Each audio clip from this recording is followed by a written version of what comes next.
Olá, seja bem-vindo, esse é o canal Geopoliticando e hoje nós vamos falar da economia chinesa e de como talvez o capitalismo comunista da China esteja chegando ao fim. Mas antes eu só quero atualizar vocês rapidamente a respeito do que está acontecendo em Israel, porque o presidente norte-americano teria dito que Netanyahu teria passado de uma linha vermelha e ele teria então rebatido Biden dizendo: "Tenho minha própria linha vermelha". Então, o primeiro-ministro de Israel defendeu-se dos comentários do presidente dos Estados Unidos, dizendo que a grande maioria dos israelitas apoia as suas políticas. Em resposta ao quê? Que o Joe Biden teria dito no domingo o seguinte: você sabe qual é a linha vermelha? E que o 7 de outubro não aconteça novamente.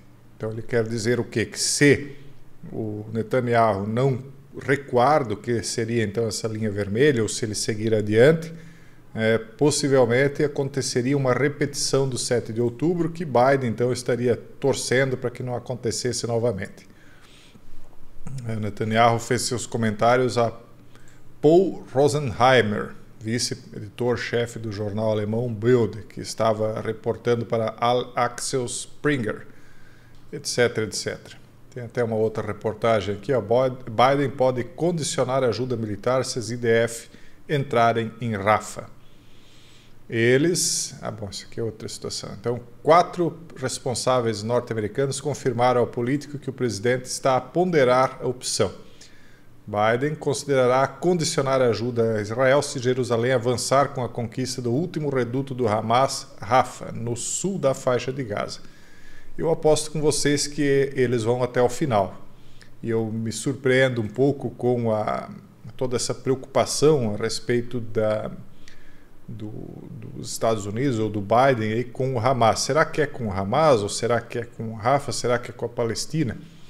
Bom, fica aí no ar, né? Só para vocês estarem atualizados a respeito do que está acontecendo. Então foi quando ele falou dessa linha vermelha, dizendo que nunca deixarei Israel, que a defesa de Israel ainda é crítica, por isso não há uma linha vermelha, etc, etc. Então são declarações dúbias, né? Só mais uma situação também antes de nós irmos para a matéria principal. Essa matéria aqui do site newsbreak.com diz que a Suécia é exatamente o que o Ocidente precisa para combater as táticas dissimuladas de Putin. Olha que isso aqui nem é um site globalista, tá, pessoal? O presidente da Rússia, Vladimir Putin, há muito que nutre um intenso rancor contra a expansão da OTAN. Ele afirmou que a invasão da Ucrânia foi uma forma de impedir o crescimento da aliança perto das fronteiras da Rússia e de ameaçar a sua segurança. Mas no final, o presidente russo parece ter conseguido exatamente o oposto. Na terça, o parlamento da Hungria votou a favor da adesão da Suécia à OTAN, numa medida que pode ser exatamente o que o Ocidente precisa para combater Putin e as suas táticas dissimuladas, como ataques cibernéticos e guerra psicológica. Então, de fato, na prática, o que aconteceu foi que a OTAN se aproximou ainda mais das fronteiras russas. Vamos ver como é que Putin, ou melhor, como é que Trump agirá, né, depois que ele estiver no poder. Até lá, muita água tem para rolar ainda, né?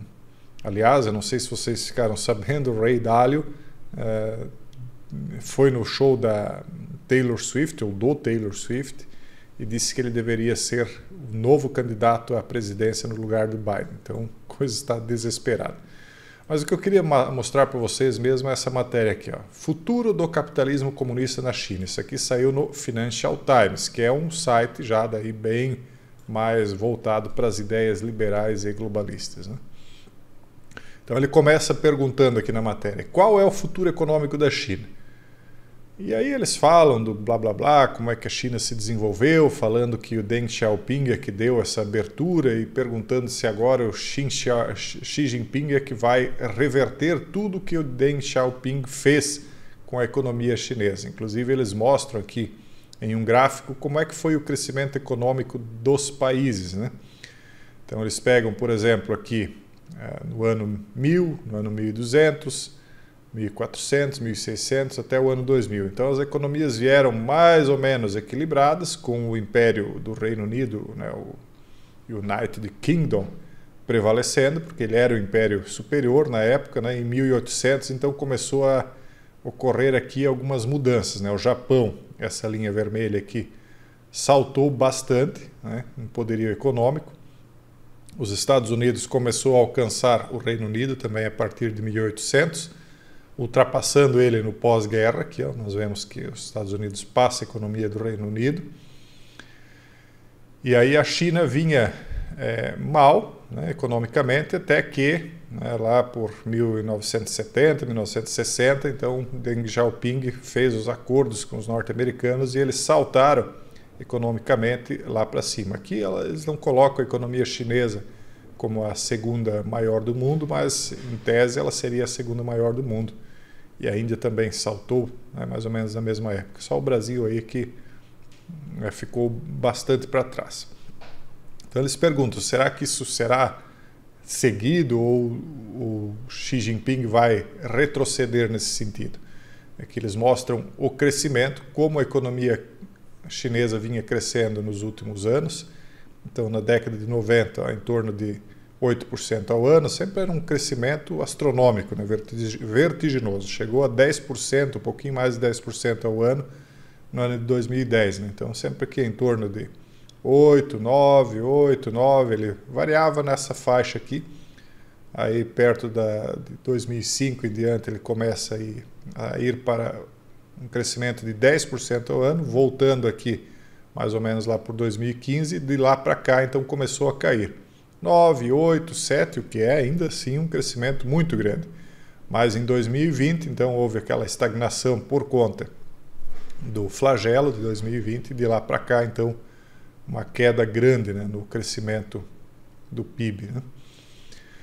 Ao libertar a economia privada, diz a matéria, ao confiar nas forças do mercado e ao abrir-se à economia mundial, Deng criou as condições para a transformação extraordinária. No entanto, ao reprimir as exigências de democracia na Praça Tiananmen em 1989, também reforçou o controle do Partido Comunista, ou seja, era uma economia capitalista com o controle comunista. É como se o Estado inteiro fosse uma grande empresa controlada pelos acionistas, né, pelo CEO, que seria o próprio presidente chinês. Então, a China inteira virou uma grande empresa. É um capitalismo estatal, digamos assim. Né? E aí, eles mostram aqui o crescimento também da... vamos voltar só um pouquinho aqui. Eles perguntam se isso é sustentável. Né? O livro de Li responde que um claro sim a essa questão. Em essência, ele argumenta que o sistema político da China deveria ser visto não como soviético, mas como uma forma modernizada de um Estado imperial chinês tradicional, que é um Estado paternal, responsável pelo povo, mas não presta contas a ele, exceto num aspecto fundamental. Se perder o apoio das massas, será derrubado. Então ele precisa do apoio da massa, mas ele manda como um pai. Ele manda, não é questionado. E em tese, então, as pessoas seriam beneficiadas por isso. Só que tem aquela história, né, de que onde o país não tem direitos individuais bem definidos, o indivíduo ele pode ter um interesse dele sacrificado em favor da grande massa. Como, por exemplo, quando eles prenderam todas aquelas pessoas dentro das suas casas, literalmente soldando portas, né, em suposto proteção, né, do interesse da saúde coletiva, só para uma ideia. Né? Então, nessa perspectiva, o regime de Xi não representa o abandono dos objetivos da era Deng, mas antes uma tentativa de remediar alguns dos problemas criados pela sua dependência do capitalismo go-go, nomeadamente a corrupção generalizada, a crescente desigualdade, dano ambiental. Os problemas também incluem as críticas dos novos plutocratas, nomeadamente Jack Ma, do Alibaba, as áreas protegidas da política, etc. E aí aqui eles mostram o crescimento a expansão da energia renovável, tem outros gráficos aqui, mas basicamente o que eles estão discutindo aqui é se realmente a China vai continuar avançando no estilo de capitalismo que ela vinha tendo, ou se ela vai alterar o estilo de capitalismo dela. O que nós vemos é que ela continua em hostilidade com os Estados Unidos e vice-versa.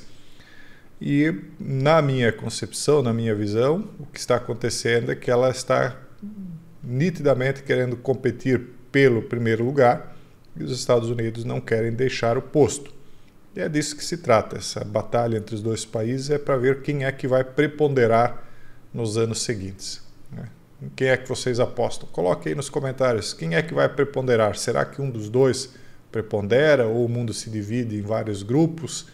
Acaba o globalismo, a globalização, nós vamos ter um recuo com a implantação dos 10 reinos e depois um novo avanço onde esses 10 reinos se unificam novamente.